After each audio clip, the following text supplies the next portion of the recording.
জুয়েল রাখছে বললো দেখুন আপনার বাচ্চার বিচার করার জন্য আপনি আমার কাছে আসেন। আপনার বাচ্চা দুনিয়াতে আসার পরে আপনার বাচ্চার নাম রাখা একটা উপহার দেওয়াটা আপনার দায়িত্ব, কিন্তু আপনার নামের উপর কোনো গুরুত্ব দিলেন না, একটা রাখতেছেন। যা প্রথম নাম্বার গেল। দ্বিতীয় নাম্বার হলো, খুব মন কান দিয়া শোনেন, দ্বিতীয় নাম্বার হলো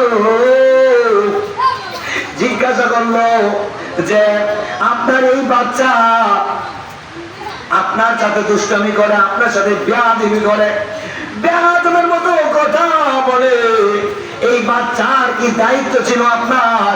আগে শুনুন। জি বলেন হুজুর।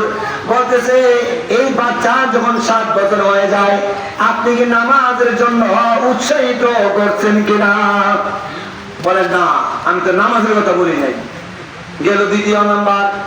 তৃতীয় নাম্বার হলো বিশ্বনবী সাল্লাল্লাহু আলাইহি ওয়াসাল্লাম বলেন একটা বাচ্চার বয়স যখন 7 বছর হয়ে যায় তাকে নামাজের জন্য উৎসাহিত করা। মসজিদের মধ্যে নামাজ পড়তে যাইবা, এই বাচ্চাকে সাথে করে নিয়ে যাও। কার অর্ডার? আরে কার অর্ডার বলেন না কেন? বিশ্বনবীর অর্ডার, রাসূলের অর্ডার। বাচ্চাদেরকে